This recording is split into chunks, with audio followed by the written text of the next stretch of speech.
Bonjour, Brigitte Reed. Allô?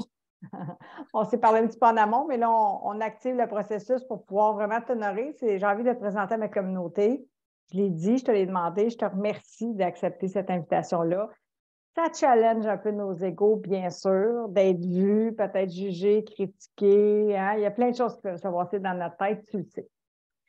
Donc moi, j'ai envie aujourd'hui vraiment de t'honorer parce que ton histoire ressemble beaucoup à la mienne, en lien avec le conflit inconscient, mais j'avais envie que tu nous partages ce que tu désiras bien partager pour t'honorer. Je réitère, j'appuie là-dessus. C'est ça le but aussi de ce partage-là. Une entrevue témoignage pour témoigner que finalement, c'est en entrevue, c'est entre nous, mais c'est entre nous tous. Qui n'a pas de conflit inconscient avec une partie de soi-même? Mais on ne sait pas, des fois qu'on ne le sait pas. Mais qui n'a pas de conflit conscient dans sa vie? Qui n'a pas d'ego? Qui n'a pas de cœur? Je pense qu'on est pas mal tous dans le même chemin d'humanité. Fait que ma belle âme, Brigitte Reed, vas-y, présente-toi un peu à nous. Dis-moi un petit peu où est-ce que tu en étais quand on s'est rencontrés. Moi, j'avais un conflit conscient en moi depuis le suicide de mon copain. J'avais alors 21 ans. Là, j'ai 55 ans. Fait que ça m'a quand même duré assez longtemps. J'avais beaucoup de connaissances. J'avais lu tous les livres qui existent. J'avais écouté beaucoup de vidéos. J'avais beaucoup de connaissances, mais je n'arrivais toujours pas à régler ce conflit-là à l'intérieur de moi. Il y avait une voix à l'intérieur de moi qui était négative, qui était méchante, je m'auto-sabotais, puis je ne savais pas comment l'éliminer. On va dire ça comme ça. On pourrait-tu l'appeler ego, cette petite Ben voix-là? oui, aujourd'hui, on l'appelait l'ego. Dans ce temps-là, je ne savais pas comment l'appeler, mais Oui. j'avais découvert que c'était pas moi. C'était pas ce que je pensais moi, mais ça faisait partie de moi. Puis je savais pas comment la faire taire, cette voix-là. Puis, à côté de ça, j'avais aussi un certain conflit avec ma maman. Et je la mettais, c'était toujours de sa faute à elle. C'était toujours, elle m'avait mal aimée, elle m'avait rejetée. Bon, moi, j'étais la victime. Et c'est Comme ça. moi. En gros, c'est ça. Quand j'ai commencé avec elle, c'était ça. J'étais là. Merci. Merci pour ton authenticité. Merci pour ta vulnérabilité. J'ai des frissons. Merci d'oser être qui tu es, finalement, une partie de ton histoire de vie. Hein? Puis oui, on peut respirer profondément parce que c'est exactement tout le contraire, en fait, que ce que ton ego t'a porté à faire, que tu es en train de faire actuellement pour être vu, vulnérable, authentique, dans ta vérité. Je vais dire ça comme ça, dans notre vérité finalement. Fait que merci encore une fois, Brigitte. Puis, tu sais, j'ai envie de dire, c'est tellement 2-0 pour le cœur quand on fait ça. Bah, ça me C'est fait plaisir. 2-0 pour le cœur pour toi, pour t'honorer toi, mais parce que c'est ton œuvre aussi. Fait que tu as osé. Quand je dis que ça prend du courage pour descendre là, puis qu'il y a beaucoup d'appelés puis peu d'élus, je le constate à tous les jours parce que l'ego est fort. C'est le règne de l'ego. On pourrait dire ça, le mal du siècle. J'aime pas la notion de bien de mal, mais c'est un Mais mal, c'est ça. une souffrance, oui, qui nous habite énormément, qu'on a co-créé, consciemment ou non, sociétalement parlant. Puis je crois que maintenant, c'est notre désir le plus profond de se libérer d'emprise de cet ego-là, d'ouvrir notre cœur, d'apprendre à nous aimer, calvaire, parfaitement imparfait, d'arrêter de vouloir nous changer, puis d'emmener de la résistance. Puis, j'aimerais aller là parce que c'est ça aussi que tu vivais, hein, dans ta souffrance, de la résistance. Ben oui, surtout dans la relation avec ma maman, j'étais à 100% convaincue que ce que je pensais, c'était ça. Puis jamais j'aurais pensé que j'étais pas à la bonne place. Jamais. Jamais. Puis c'est ça. Incroyable. Avec la méthode, mais je me suis rendu compte que j'étais dans le champ et pas à peu près. Tu vois donc ça. Voilà. Qu'est-ce que tu as finalement constaté? Bon, tu l'as dit, tu as pris ta responsabilité. Au lieu d'être victime de ta mère, tu as décidé de te Ben, responsabiliser, mais j'ai commencé par identifier si c'était l'ego qui jugeait ce que j'avais vécu ou si c'était vraiment moi. Puis à ma grande surprise, je me suis rendu compte que c'était l'ego. Puis là, en le remettant à sa place, en le faisant taire et en tout cas en y redonnant sa place de serviteur, ben là, je me suis rendu compte que j'avais beaucoup d'amour pour cette femme-là, puis que que je voulais comprendre, puis que j'avais mis je l'avais jugée, puis j'avais mis des mots sur elle, c'était pas ça du tout. Puis ma mère est venue ici en vacances un mois, puis là, ben, j'ai laissé tomber la garde, puis là, on a eu des super de belles discussions. J'ai appris des choses sur mon enfance, j'ai appris toutes sortes de belles choses que je ne savais pas, du temps qu'elle était enceinte de moi. En tout cas, ça a été merveilleux. Ça a été. Moi, pour moi, c'était quasiment un miracle ce que je vivais là parce que je pensais jamais que je pourrais vivre ça un jour avec maman. Jamais. Puis, elle a 80, elle va avoir 81 ans. Là, ça fait que je me disais, là, parce que je me disais toujours, la journée que maman va mourir, est-ce que je vais avoir de la peine? Parce que mon père est décédé, puis j'ai eu une grosse, grosse peine. Mm-hmm. Ben, j'étais près de lui, là. On était... Mais là, tu sais, je me disais tout le temps comment je vais réagir, puis je sentais que la petite fille à l'intérieur de moi, elle avait de la peine. Puis là, d'avoir fait ça, là, en tout cas, je ne peux pas expliquer. Je ne peux pas expliquer comment. Hein? Oui, c'est ça. C'est dans le sentier. Exactement. C'est dans exactement. Le cœur, c'est dans l'âme. C'est ça. Exactement. C'est dans le cœur que ça se passe. C'est comme, c'est ici, c'est de l'amour, c'est de la douceur. On peut te dire, Brigitte, je veux t'aider. Oui, c'est ça. C'est ça, pour le vivre. Ça s'explique, mais ça se comprend. Souvent, ça se ressent, ça se comprend. Oui. C'est ça. Quand je dis, j'avais beaucoup appris, mais je n'avais pas compris. Ouais. Là, toi, tu es descendu là, puis là, tu l'as perçu aussi ton ombre. C'est là que j'avais envie de t'emmener. À moins que tu aies envie d'aller ailleurs. Là, non, c'est ça. Tu as vu que ta mère, finalement, c'était une partie de toi. Ben ombre oui. et lumière. Puis le fameux comme moi que je dis tout le temps dans la méthode, puis que tu as appris à l'aimer, cette partie-là de toi. Tu as appris à faire la paix avec elle, à arrêter de vouloir la changer, elle aussi, finalement. Exactement. Exactement. Puis je voulais tellement pas y ressembler, là.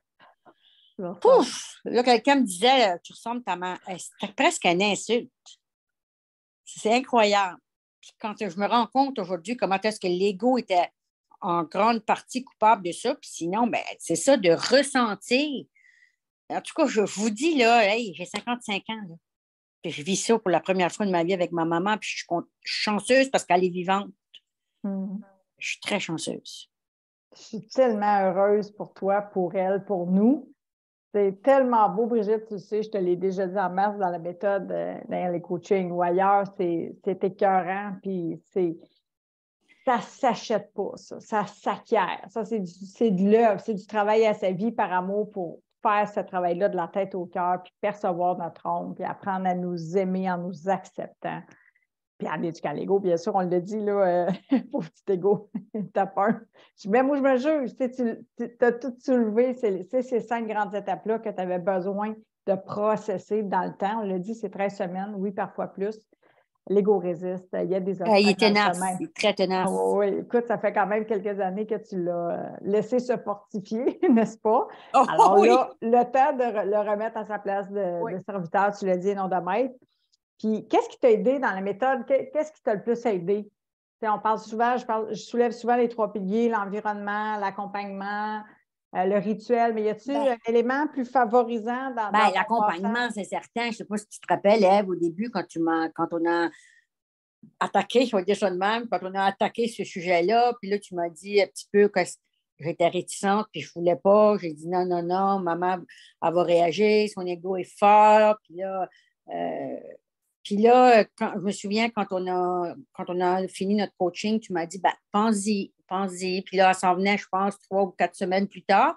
Puis là, de semaine en semaine, ça faisait son petit... Tu sais, tu me reparlais, puis tu m'expliquais des choses, puis le coaching, puis j'entendais aussi les autres, puis je ne sais pas, ça a fait son chemin à force que c'est le coaching, puis c'est sûr que d'identifier l'ego en partant, là.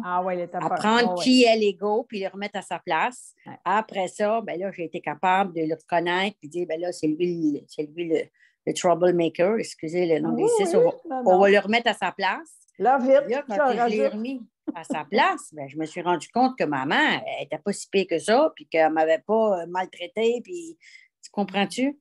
Il y a tellement d'illusions dans notre tête, de souffrance inutile, ce discours-là. passé, futur, passé, futur. Ça m'a dépassé, ça. Quand je me suis incroyable. rendu compte que c'était l'ego qui avait tout fait ça, là. Mais je ne serais pas arrivée sans ton aide, là. C'est sûr que, bah ouais, c'est le coaching. Mais c'est une co-création. Merci, Brigitte. J'accueille. Je voulais que tu soulèves qu'est-ce qui, toi, vraiment t'avait aidé. Moi, Oui, je c'est ça soulève qui m'a le souvent plus aidé. ces trois piliers-là, mais c'est l'ensemble de l'œuvre, je pense, qui crée aussi ça avec l'accompagnement, qui est devenu un auto-accompagnement, j'aimerais ça le dire aussi. Quand je parle d'autonomie affective, maintenant, Brigitte, tu sais faire. Donc, Oui, même si ton ego est là, tu sais faire maintenant. Donc, c'est une question de choix aussi, d'amour, de respect, de refaire ce serment-là. Puis là, tu sais, tu maîtrises, là. ben ouais, ouais, le matin, là, je sais qu'est-ce que j'ai à faire. Là, le matin, avant de me lever, là, je fais mon petit rituel, puis qu'est-ce que je vais faire de ma journée. Puis lui, ben, en me réveillant le matin, il est là. Il est toujours là. Fait que tout de suite, il faut que je le mette à sa place. Après ça, mais là, c'est ça. Je réfléchis à ce que je vais faire de ma journée. Puis... Tu as déjà eu beaucoup plus ta vie, on peut te dire ça. Tu savoures beaucoup plus ta vie. Non, c'est le jour et la nuit. Moi, de la joie, j'en avais plus. De la joie de vivre, j'en avais plus. Je sais pas. Je vivais, c'était tout le temps, comment je dirais ça? C'était tout le temps des obligations, ma vie. Faut que. Faut que je fasse ça, faut que je fasse ça, faut que je fasse ça. Il n'y avait pas de plaisir là-dedans. Là, maintenant, il y a du plaisir. Je fais ce que j'aime en premier, je me priorise. C'est sûr qu'il y a des tâches qu'il faut continuer, là, mais je passe en premier. Puis je mets de la joie. Avec presque oublié qu'est-ce que j'aimais. J'ai dû me faire une liste. Qu'est-ce que j'aime, moi, là, moi. Puis là, j'ai commencé ma liste. Puis au début, c'était. Il fallait que je fouille. Puis à la fin, Caroline, j'avais toute une liste. Tu me ressembles tellement. C'est incroyable. Tu es magnifique. Je t'aime, Brigitte. Mais mon Dieu, moi aussi, mais merci. Regarde, là, c'est grâce à toi. C'est grâce à nous. C'est notre oui, œuvre. Oui, c'est notre œuvre, mais c'est quand même toi qui nous. En tout cas, une chance qu'on ça, regarde. Là, oui, une chance qu'on ça, oui. Puis je l'accueille, ta gratitude, parce que la méthode, elle a été aussi créée exactement pour ça. Faire la paix, s'aimer, s'accepter, puis vraiment retrouver notre joie. Puis j'aime nous rappeler que la joie, c'est notre état naturel. Puis on le sait qu'il y a des défis d'une vie d'humain. Il y en a des journées de merde, il y en a des deuils, de la maladie, des licenciements, des divorces. Ça existe, là. La guerre, la COVID. Oui. Donc, on nie pas ça, mais n'ajoutons pas de souffrance inutile à la souffrance d'une vie d'humain. Puis tu l'as dit tantôt, dans le fond, tu le fais ton sucre à crème. Tu le crées ton bonheur, tu le mets à l'agenda, tu choisis la vie, tu choisis d'ajouter de la joie. C'est ça, exact.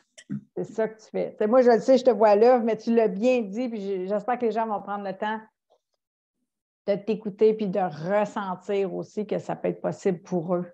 C'est s'il y a une personne aujourd'hui qui ose faire ce chemin de paix-là, c'est... Je l'ai fait, je vous jure que si je l'ai fait, que n'importe qui peut le faire. Parce que moi, j'y croyais pas, moi-même. Puis c'est fait. Le temps. Puis c'est ça. Avec la méthode, là, rendue à la 8e, 9e semaine, j'étais prête à faire ça. Tu étais prête à faire l'ouverture de ton cœur, faire le passage. Oui. J'ai peine encore à le croire. Tu sais, là. Puis là, elle m'appelle, puis je l'écoute, puis c'est plus du tout la même relation, là. Mais elle-même, c'est-à-dire que mon attitude doit faire changer la sienne. Parce que c'est agréable, là, puis elle me dit des belles choses, puis non, c'est un miracle. C'est un miracle, c'est un cadeau. C'est un beau cadeau que tu t'es offert. C'est merveilleux. Merci de l'avoir fait à travers la méthode par amour. Merci de à nous toi, avoir fait confiance, Brigitte. Puis c'est pas terminé. Je te l'ai dit tout à l'heure avant, out of record, c'est un chemin. La vie, c'est le chemin finalement. Fait que si je suis dans ma vie, je suis dans mon chemin, je suis dans mon cœur, c'est à moi d'y œuvrer, donc de prendre responsabilité absolue. Puis, tu sais, moi, ta mère, écoute, je la connais pas, mais je la connais. Puis, j'ai des frissons en grandeur. Je pense que c'était l'ultime déclencheur pour moi aussi de percevoir mon ego, mais de percevoir mon ombre à travers ma mère. Ton histoire, c'est mon histoire, à 99,9%. Donc, il n'y a pas de plus beau cadeau que d'apprendre à s'aimer en s'acceptant. Ta mère, elle le sent, Brigitte. C'est doux, fait du bien. Oui. Ta maman, elle sent ça aussi. C'est pour ça qu'elle aussi, son ego est beaucoup moins déclenché, beaucoup moins réactif. Ben oui. Parce que tu n'émanes plus du tout la même vibration envers elle, puisque tu es capable de l'aimer au lieu de la juger. Tu l'as nommé en début d'entrevue de partage. Oui, c'est toute la différence. Merci. De tout cas, y a-t-il une chose que tu aimerais ajouter avant qu'on termine ce beau J'aimerais ça partage? dire aux gens qui hésitent là, de ne pas hésiter. Je suis la preuve vivante. Là. Moi, j'étais tout le temps déprimée, tout le temps. En tout cas, ça n'allait pas bien, mes affaires. Là. Fait que, hésitez pas, embarquez. Moi, je faisais de l'insécurité financière, j'avais peur du montant que j'allais donner là, j'avais peur d'investir. Oh mon Dieu, ça va coûter cher, il faut être capable de payer ça. Ça vaut 1 million. N'hésitez pas, faut investir sur nous-mêmes, sinon on n'est pas heureux, puis si on n'est pas heureux, mais la vie est plate. On n'a qu'une vie en plus. Mais voilà. On sait qu'elle est quand même fragile, on peut la perdre n'importe quand. Cette vie-là, c'est précieux, c'est comme un joyau qui peut. J'aurais juste aimé te rencontrer avant, plus jeune. En tout cas, regarde, il n'est jamais trop tard. Il te reste peut-être une 50aine de belles années encore à vivre. Bah, je sais pas. 40, 45. Je ne suis pas sûre, mais j'aime dire à la blague, Brigitte, que je vais vivre jusqu'à 100 ans. C'est mon rêve d'être centenaire en santé. Okay? Oui, alors moi aussi. Moi aussi. Puis là, je dis à la blague, parce que j'ai déjà entendu ça quelque part, je sais que je vais vivre jusqu'à 100 ans parce que je vais en avoir bientôt 50 et je suis à moitié morte. Mais c'est une blague. C'est bien dit. C'est mon petit côté givré. Oui, non, c'est merveilleux. Merveilleux, là. C'est ce que je te souhaite, ma belle âme. Merci beaucoup. Jusqu'à 100 ans, heureuse. Merci, Ève. Pleine d'amour, c'était du bonheur de t'accompagner. C'est moi qui te remercie d'avoir offert au monde ce beau partage-là. Vraiment. Ça me fait plaisir. Je t'aime. Merci. Je te dis à bientôt. Nous, on se voit en coaching demain. Good. Ciao, ma belle âme Brigitte. Bye-bye. Bonne fin de journée.